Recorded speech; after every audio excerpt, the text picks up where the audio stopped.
Thank you for joining NMH at 1, where we highlight the news making headlines in the land of the brave and beyond, ranging from current affairs to community stories, sports and economic news. In the news today, bad luck, evil spirit cleansing claims 2 lives. Amushelelo drops urgent release bid, and woman accused of assaulting another woman for refusing her sex. I am Ashwin Berry. Midday news update is following.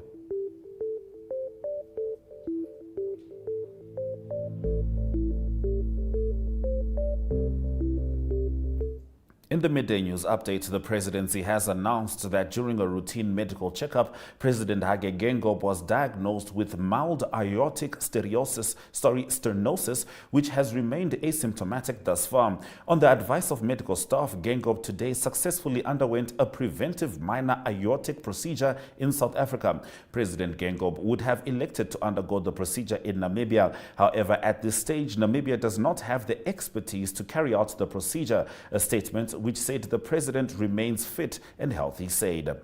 Stay with us and remember to engage with these stories on our social media throughout the broadcast. Visual News comes up after the break. Ek is Coretti Du Plessis. My name is Justice Shahama. I am Namibian. Hallo, ek's Damien Stevens. En ek is 'n Namibianer in Nederland. Bly tans in New Orleans in Amerika. En huidelik in beautiful Toronto, Canada. Currently part of... So I'm currently based in South Carolina in the US.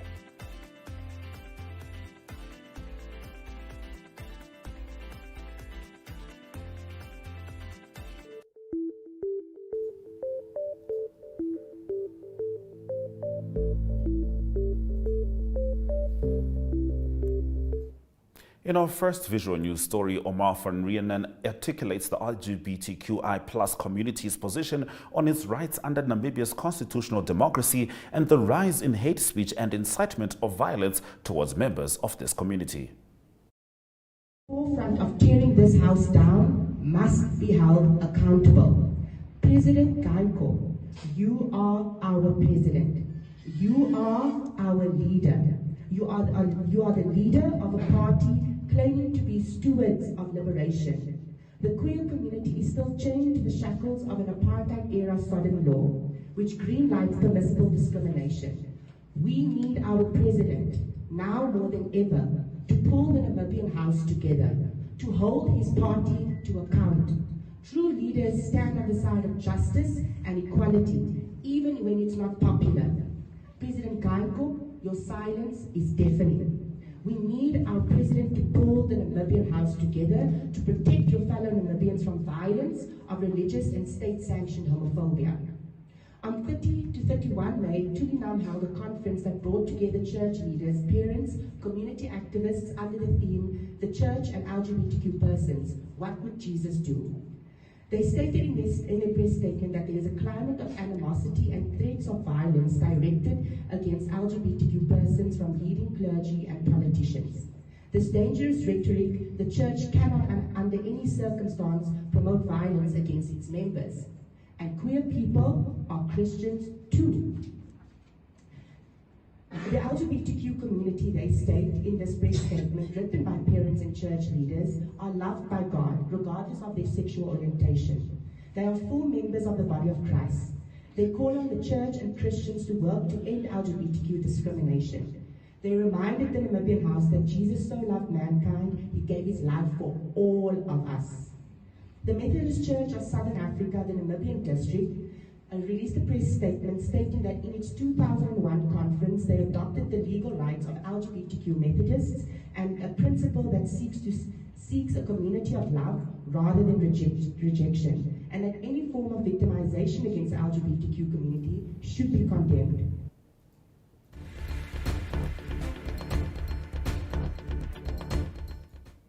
The Namibia Statistics Agency released mass recruitments of over 13,000 census field staff yesterday. According to Alex Chimuafeni, the Statistician General of the NSA, the census is scheduled to start on 18 September until 3 November. Furthermore, the NSA will be sourcing private vehicles from individuals during the census period. A total of 2,837 vehicles will be required. The public is required to apply via the NSA website for all positions. Chimuafeni further encouraged the the public to be aware of scammers throughout the census process. The NSA successfully recruited already 14 regional human resources officers who have since started with their duties at NSA from around the 24th of April this year. The advertisement for 38 office-based census positions, such as the statisticians, application programmers, junior legal advisors, administrative assistants, system administrators, web developers, publicity officers, payroll administrators, and so on, to complement the NSA staff in carrying out the census activities, has been concluded as the closing date was already 16 May 2023. The whole list of those positions will also be shared with you.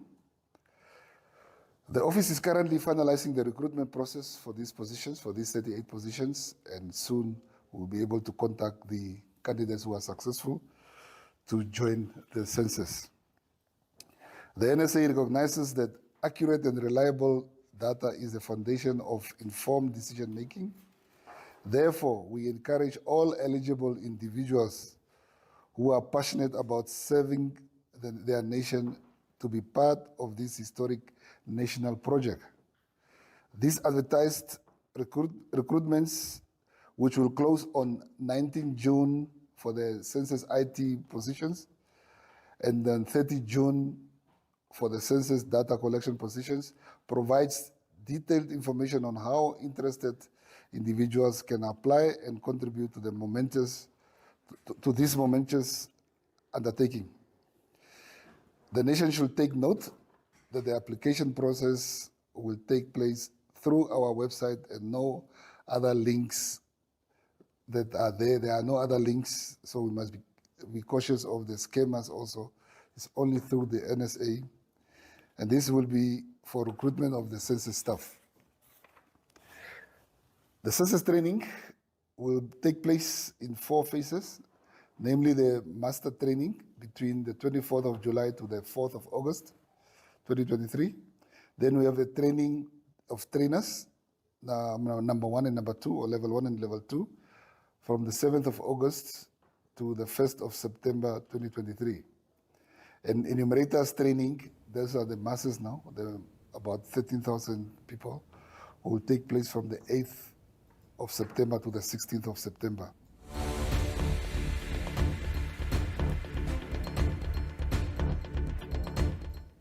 The Namibian Union of Financial Institutions was demonstrating against Nedbank Namibia. According to the bank's CEO, Martha Murorua, the unrest stems from the breakdown of a temporary agreement with Nafinu and the union's demand that Nedbank increases their annual raise for 2023 from 7% to 10%. Murorua stated that inflation, according to the latest figures, stands at 6.1%. 3 members of Nedbank's executive council received the group of protesters' petition.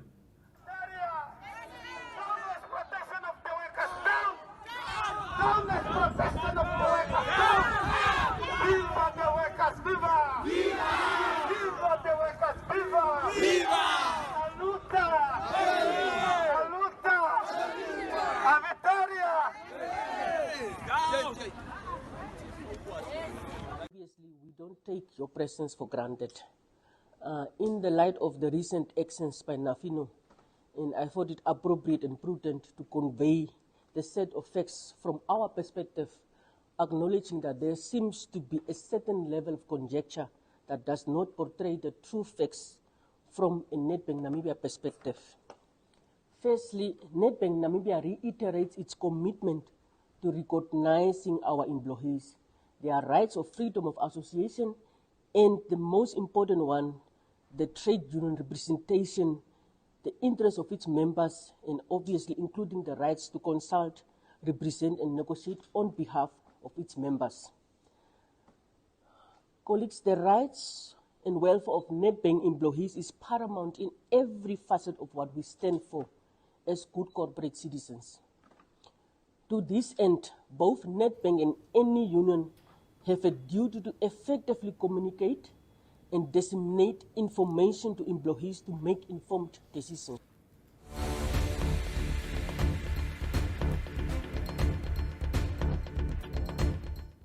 That brings us to the end of our Vision News stories. Now, the former trade minister was told he has said too much about State House's secrecy on the energy deal. An update on this story follows in the newspaper review segment.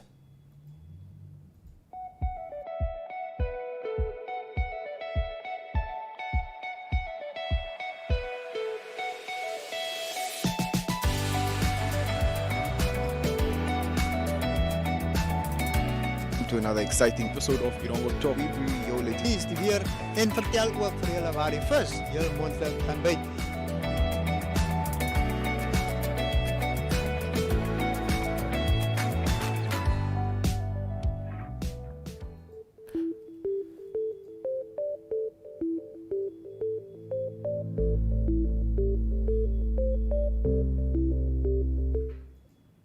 Namibian Sun's front page reports that Shekero Tweya, who chairs the Parliamentary Standing Committee on Natural Resources, said in the National Assembly that his committee, which oversees the management of natural resources, is largely in the dark about green hydrogen because the $192 billion Namibian deal falls under State House instead of the Ministry of Mines and Energy, over which the committee has oversight.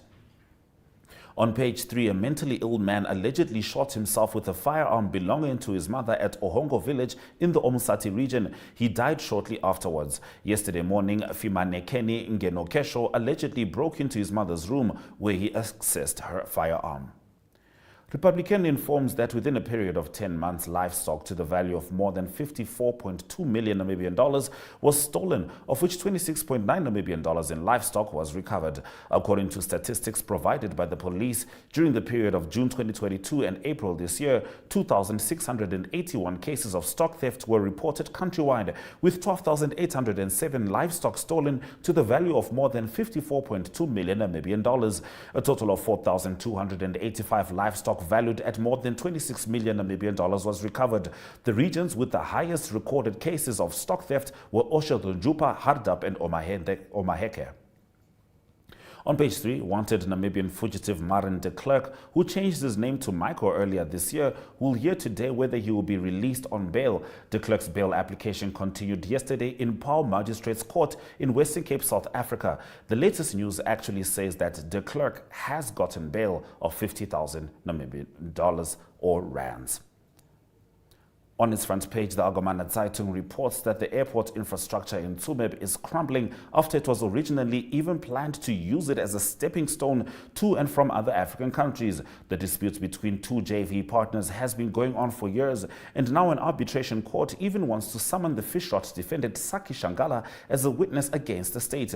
It started when the government began reclaiming the Tsumeb airfield and facilities about 7 years ago. After the takeover, the government allegedly failed to take care of the security of the site. On page 3 of the Agomana Zeitung, one of the defendants in the fish-rot corruption scandal is seeking to have an order preventing access to his assets lifted. He believes it violates his constitutional rights. The Attorney General, however, opposes it. In the petition, Hatu Kilipi asks the court to declare certain sections of the Prevention of Organized Crime Act unconstitutional and to lift all injunctions issued under those sections. We continue with the Namibian newspaper, which reports that a woman at Enana claims a friend assaulted her after refusing sex. Stay with us. We are so excited to be kickstarting your morning with entertainment. Everything was happening during this past weekend. Yes. Exciting news. Wow, no, she was killing it already. In my opinion, I don't see anything wrong with him serving the full term. As well as keeping you informed on the issues that you need to know happening in and around our country.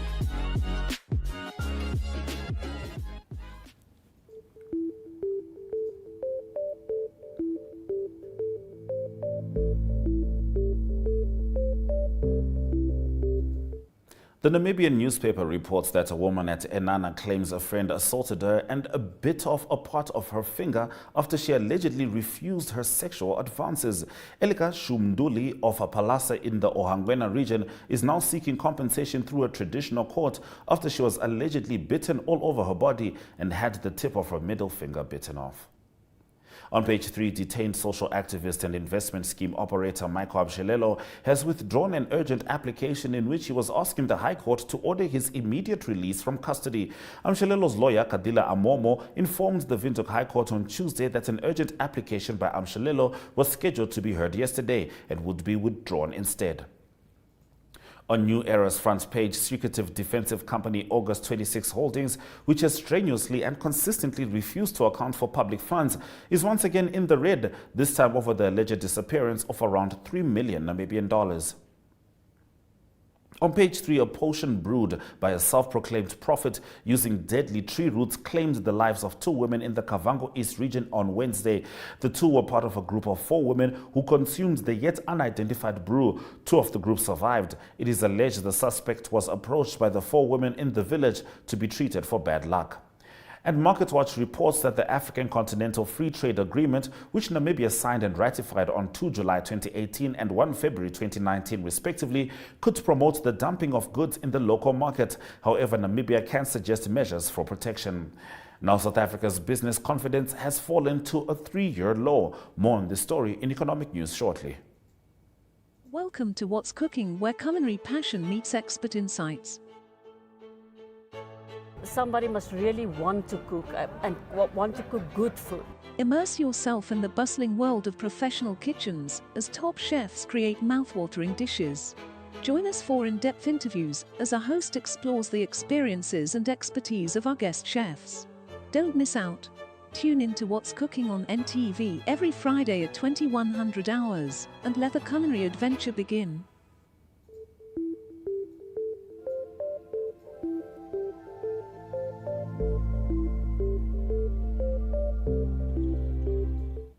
The already gloomy sentiment of South African business leaders is falling even further, hitting a 3-year low in the second quarter as unrelenting load shedding, rising interest rates, the weak rand and the country's geopolitical quagmires weighed on confidence. Rand Merchant Bank and the Bureau of Economic Research's Business Confidence Index declined for the 5th consecutive quarter, reaching 27 in the second quarter of 2023, its lowest level since 2020. This is a decline of 9 points from 36 in the first quarter.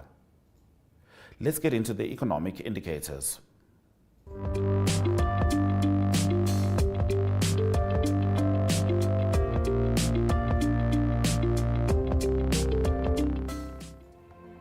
The Namibian dollar trades at 18.84 next to the US dollar, with 20.28 Namibian dollars getting you 1 euro and 1 Chinese yuan costs you 2.64 Namibian dollars. Looking at selected NSX stock closing prices, First Rand Namibia Limited made an uptick of 0.01%. The overall index closed up 0.38%, whilst most of these stocks maintained their value. Gold, copper and platinum all made downturns, whilst Brent crude oil made an uptick of 0.46%.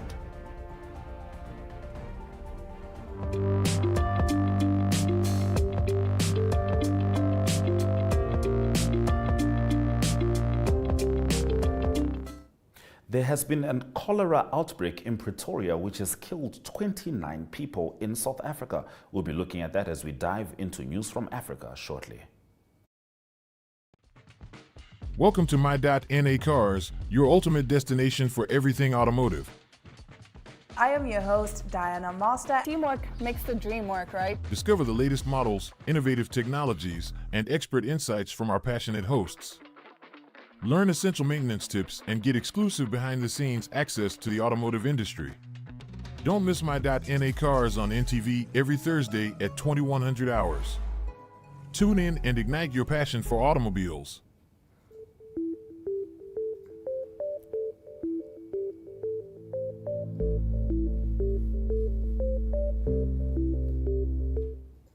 South African President Cyril Ramaphosa sought to reassure residents of a community near the capital, Pretoria, after an outbreak of cholera killed 29 people. During a visit to the local water treatment plant, Ramaphosa admitted the government had failed to prevent the outbreak. The water that comes out of the Temba Water Works is not fit for human consumption, so we have dropped the ball for our people here in Tshwane. And I went on as much as to admit that, said South African President. Now investigations are ongoing to try to identify the source of the outbreak. On Wednesday, provincial health authorities said that since last week, 165 people have visited a local hospital in Hammanskraal with symptoms including diarrhea, nausea, and vomiting. I'm told now that the incidence of people going into hospitals with cholera has come down. The investigations are still ongoing to finally determine where the source of this was, concluded the president. We swing over to Indonesia as we head into international news.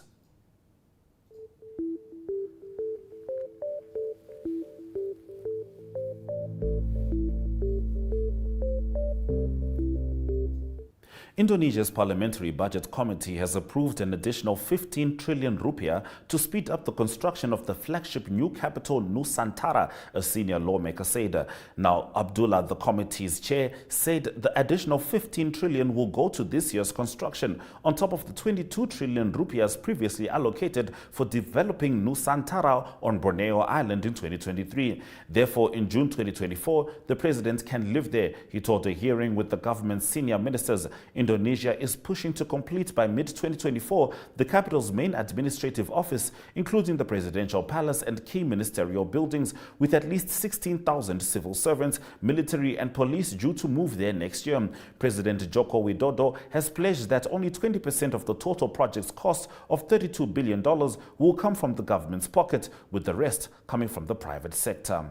We'll be heading into local sports. Ek is Corretti Du Plessis. My name is Justice Shahama. I am Namibian. Hallo, ek is Damien En Stevens. ek is 'n Namibianer in Nederland. Bly tans in New Orleans in Amerika. In huidelik in beautiful Toronto, Canada. Currently part of. So I'm currently based in South Carolina in the US.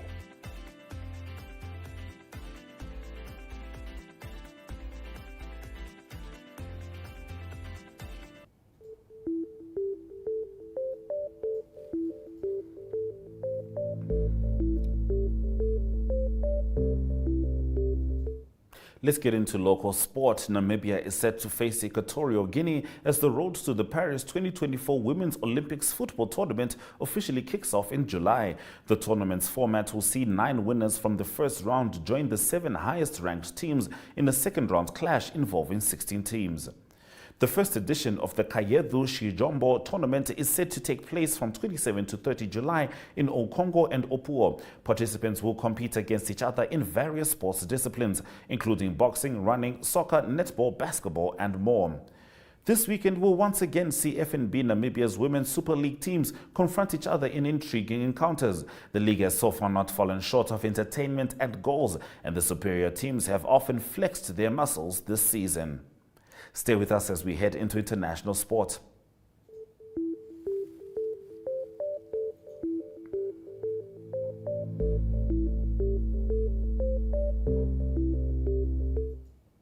The Senegalese Football Federation says it has suspended domestic football until further notice because of deadly protests in the West African nation sparked by the prosecution of an opposition leader.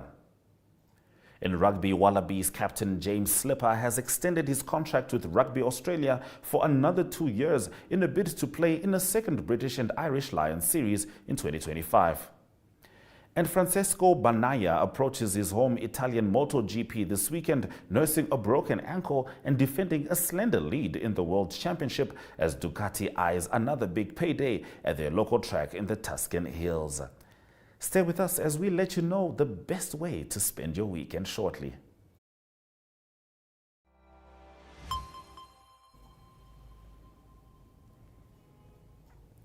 Hello NMH at 1 viewers, my name is Michael Kayunde. I'm back on your TV screens to give you guys a lowdown of the events that are taking place in and around the country this week.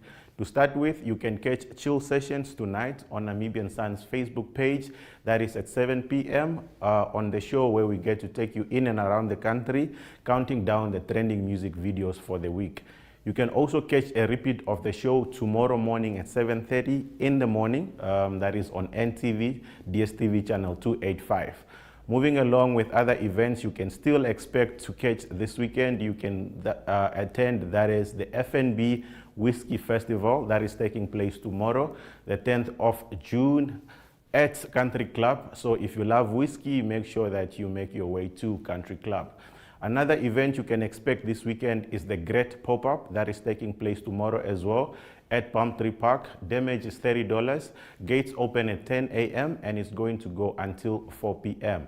You can expect to check out different accessories. It's going to be a showcase of different accessories, fashion and beauty, and also performances by the likes of the Yesterday and DJ Laudima.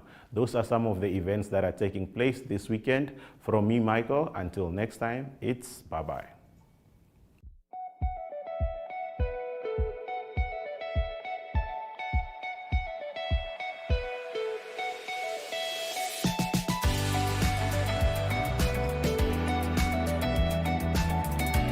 To another exciting episode of Oneuptwo.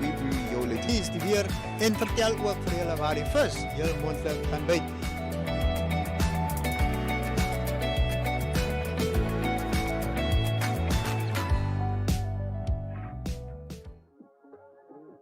We are so excited to be kickstarting your morning with entertainment. Everything was happening during this past weekend. Yes. Exciting news. Wow, no, she was killing it already. In my opinion, I don't see anything wrong with him serving the full term.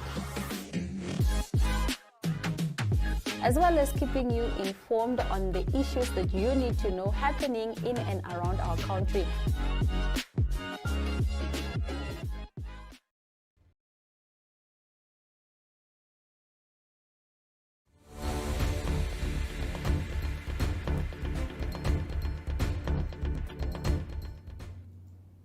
Thank you for staying with NMH at 1. Let's get into the highlights from this afternoon's broadcast. South Africa President Cyril Ramaphosa sought to reassure residents of a community near the capital, Pretoria, after an outbreak of cholera killed 29 people. Indonesia's Parliamentary Budget Committee has approved an additional 15 trillion rupiah to speed up the construction of the flagship new capital, Nusantara, a senior lawmaker said. And this weekend, we'll once again see FNB Namibia's Women's Super League teams confront each other in intriguing encounters. Those have been your highlights. Remember to tune in every weekday at 1 p.m. to spend your lunch hour with NMH at 1, catching up on the latest news in Namibia, Africa, and the world, ranging from current affairs to economic news, sports, and international headlines. My name is Ashwin Berry. It's goodbye from us in studio.